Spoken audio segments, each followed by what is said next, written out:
Hello, so today we're going to do the review of the new Nokia Lumia 710. It's one of Nokia's new flagship Windows 7.5 mobile phones, as you can see. It comes in a nice little big box, bigger than what it should be, I think. But it's got a whole bunch of cool features in there. It's got the Mango edition. So as you can see, it's there in the traditional Nokia blues, and let me just go through the specifications. So it's got Bluetooth, micro SIM, which is going to be a pain because if you don't have a micro SIM card, then you've got to either cut it or you've got to get one from your operator. It's got Microsoft Office Mobile, linkage to Xbox Live, Internet Explorer Mobile, which has come a long way, and what I like about the phone in particular is the Zoom media integration. Now, amongst a lot of other phones out there, the only phone which has the best media app is probably the iPhone in terms of integration. Now, all the other Android devices really struggle in usability, and the Windows 7.5 phones have that added feature that the Zoom integration really does stand out and does make it quite useful in terms of navigating for your different music and movies, etc.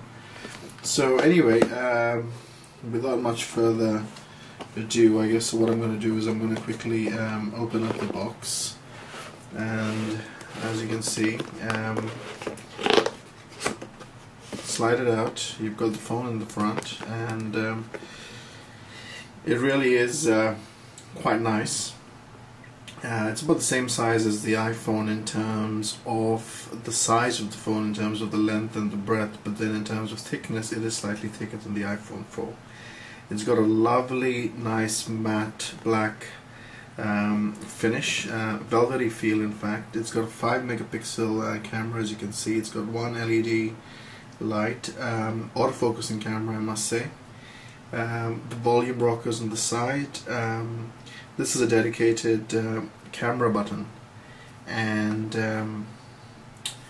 what else do you have over here? See, in the front you've got the Windows button for you to go to the home page. This is the back button, and that is the search button.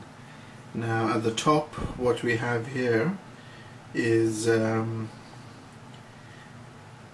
power button on the top right, and then we've got the 3.5 audio jack, and we've got a micro USB charging module. So once you flip open the back cover, what you'll notice is that it's got the Nokia battery. Now the thing with this battery, obviously the good thing is compared to the iPhone, is you can then change it, and that's where your micro SIM gets slotted in. Nothing else really.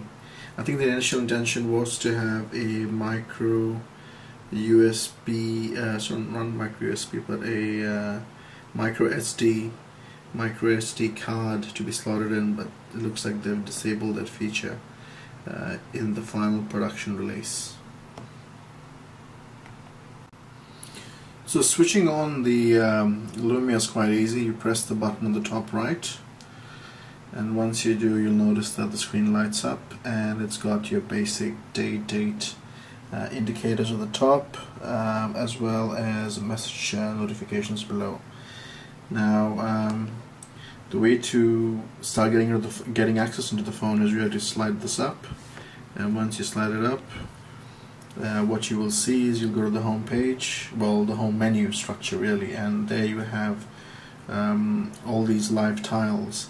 And the concept within Windows Phone is really for you to have a quick snapshot of things which matter the most, and Windows Phone typically is very strong on the social networking elements.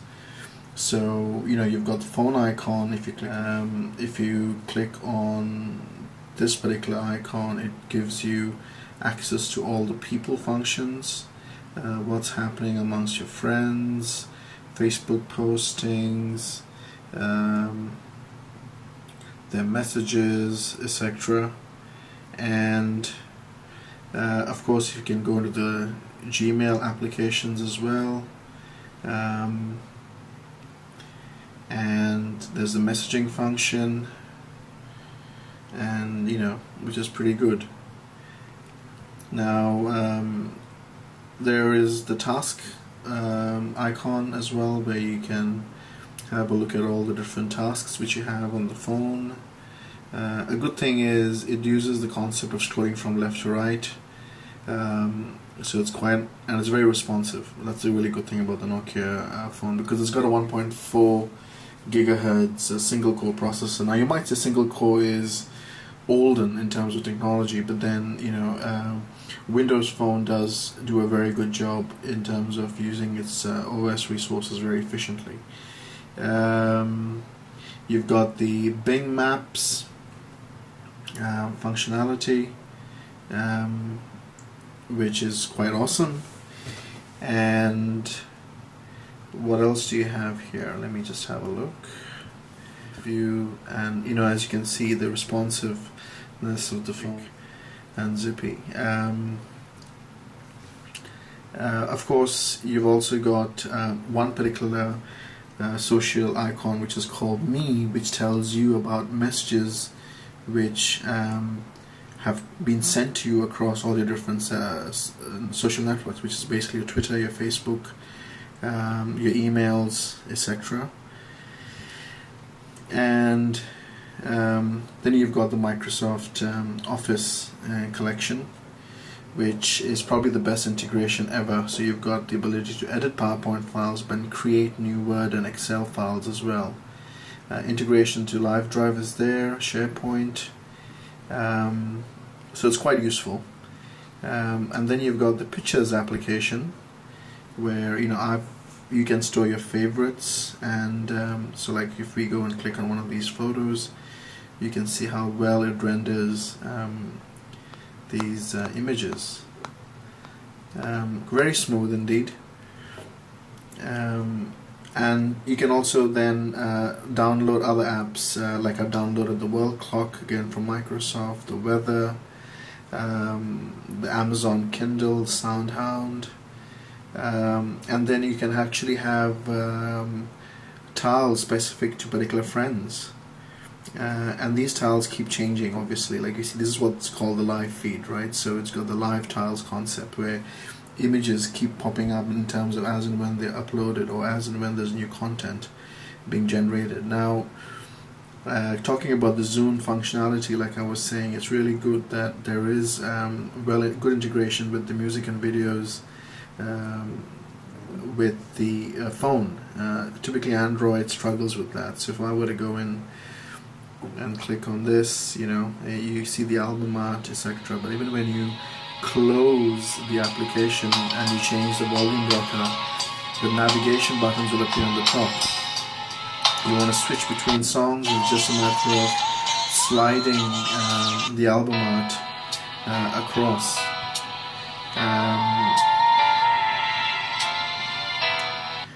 Now, one of the other really good things within the Windows Phone is your ability to actually have integrated messaging for Facebook chat. So that's really good as well. Play around with the phone, or rather any Windows 7.5 device. You will be quite amazed. Now, the list of all the applications is simply accessed by pressing this arrow button on the right, and then you get a list of all the applications which are available. Now, I must let you know that probably the US, European and Australian Windows Marketplace stores probably have the most content, so you might want to look into that. So, for example, Amazon Kindle, which I love as an ebook source, is not available on some of the Asian sites. So, I've set this up by opening an account, a marketplace account out of the US. Most of the applications which you would typically use are available in some shape or form in the Windows Marketplace. So let's see whether if I can take you to the Marketplace. I think it's over here somewhere. Now you don't have to scroll all the way down, you can just press an alphabet and then from there you can see what's available. So marketplace is there. So in the marketplace you also have just a Nokia collection of apps which comes in as stock standard, and most of them are free. And then you've got the games, the music section as well. So look at applications. So on the applications you can see there's a fair bit of apps, sections, categories for you to choose from. So all in all, the Windows platform, mobile platform, has come a long way. I wouldn't dismiss it. If you're looking for a smartphone which is simple to use, very responsive, and as a phone does a really excellent job, and you're on a budget, you can look at the Nokia 710. So I hope this has been useful for you. Just a side note that the Nokia 710, at least this particular model, is made in South Korea, which is great. You know, I mean, South Korea typically has a much higher quality control level than a lot of other countries. So Nokia has invested a decent amount of its R&D and investment in South Korea, and it's nice to see a fluid phone, a responsive phone, and a very capable phone coming out from Nokia. It's been a while since I've actually gone back to Nokia in terms of actually using one of the mobile phones. I think the last Nokia phone I had was probably maybe about 6-7 years ago. I can't believe it's been that long for them to actually come out with something there. Now, for those of you who want instant messaging, WhatsApp is also there for Windows Phone, so that should alleviate some of your concerns. And then of course you have all the other stuff already there, integrated within the messaging services. I hope you found this useful. Good luck, try it out. Yeah, just give it a shot. If you've got a bit of time to spare and a bit of cash to burn, try and get that. Now, you know, I'm going to be using this for a while, but then I've still got my 4S on the side, and then I've got my Galaxy S2, and I've also got my BlackBerry. So yes, I've got too many phones to choose from, but then hey, you know, each one's got its own unique traits, and I just keep switching them in and out as and when I get bored with one particular platform. Well, hope this has been useful to you. Cheers, bye.